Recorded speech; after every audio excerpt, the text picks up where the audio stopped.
Artemisia Gentileschi, L'incontro, è un testo che è stato tradotto dal corrispondente della radiotelevisione slovena da Roma e dal Vaticano Janko Petrovec, che è stato per molti anni anche un attore della compagnia stabile del Teatro Stabile sloveno. Di questa sua esperienza di traduzione ha scritto: Era il novembre del 2016, quando a Palazzo Braschi a Roma ho fissato lo sguardo su una parete e non sono più riuscito a distoglierlo. Forse mezz'ora, non lo so. Sulla parete il dipinto che rappresenta Giuditta che decapita Oloferne. All'epoca non sapevo cosa mi avesse stregato. Ora lo so. Artemisia Gentileschi, con il suo ritratto di una violenza inconfutabile, riparatrice, ha scosso la base sicura del mio stesso pacifismo. Quando 3 anni dopo ho letto il testo di Lino Marrazzo, mi sono ritrovato di fronte a una prova molto simile. E ancora non so se sono capace di perdonare la violenza nelle donne che dopo millenni di umiliazioni si vendicano del nostro comportamento. Agli uomini, certamente, non la perdono mai. Beh, io penso che un personaggio come Artemisia in realtà adesso debba incontrare prima o dopo. Più che altro è Artemisia che va a cercarti, che viene a cercarti. E si perde nel passato, adesso non ho un ricordo ben preciso, so che più volte ho visto dei quadri suoi, questo di Giuditta che decapita Oloferne è sicuramente uno dei più famosi, ma anche Susanna e i Vecchioni, che sono tutti e due tratti poi da vicende bibliche, e in qualche modo quei quadri erano diversi da pittori che li avevano dipinti in passato. Lei ci aveva messo dentro qualcosa di più e non era solo forza, era qualcosa che lei aveva subito, qualcosa di psicologico. Il quadro per la prima volta parlava. È chiaro che bisognava tornarci, riguardarlo, riguardarli e capire che cosa voleva dirci. Per un drammaturgo che poi è nello stesso tempo anche regista, una vicenda del genere o più vicende del genere stimolano poi la fantasia, la ricerca e la voglia di scrivere su questo personaggio. Su quali documenti si basa il testo teatrale? Da quali parole e immagini trae ispirazione?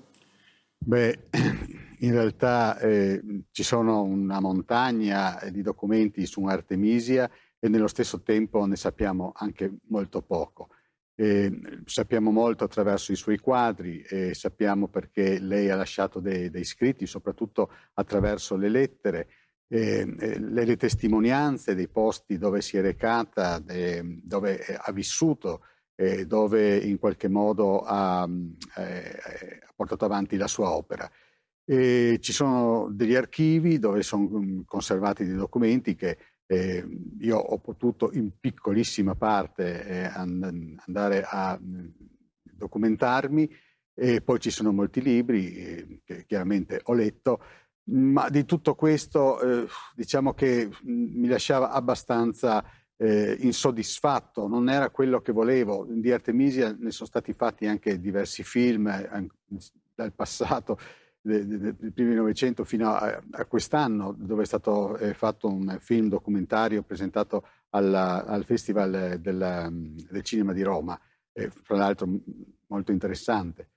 A me interessava qualcos'altro, ecco, e poi leggendo, rileggendo, ho fatto passare molto tempo e ho scoperto un indizio dove effettivamente potevo fermarmi a riflettere, ed era un incontro assolutamente vero che è avvenuto a Firenze tra il padre Orazio e Artemisia. Di questo incontro non si sa nulla. Si sa che più o meno dopo 45-50 minuti, che è proprio la durata dello spettacolo, il padre è uscito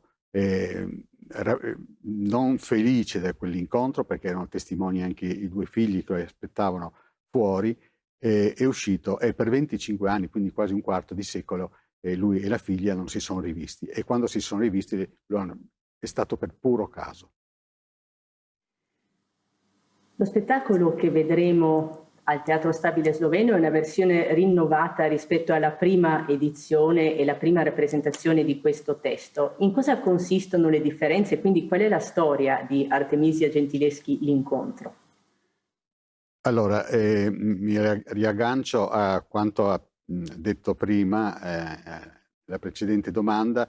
In questo incontro io ho voluto mettere dentro, chiaramente c'è molta fantasia, anche se quello che viene descritto nell'incontro è tutto quanto documentabile, quindi vero. Certo, alcune cose diciamo sono un po' amplificate e rese più teatrali perché proprio il teatro lo vuole, il linguaggio del teatro che lo vuole.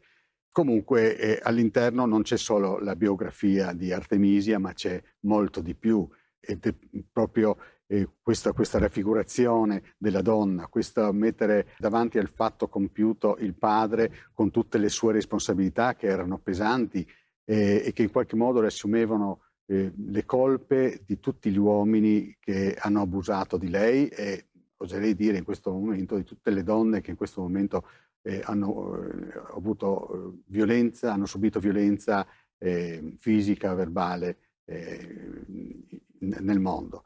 E quindi in questa ora io ho costruito questo spettacolo, che è uno spettacolo molto forte, che ha un finale, diciamo, sicuramente interessante, sia dal punto di vista di linguaggio, di comunicazione e anche di teatro.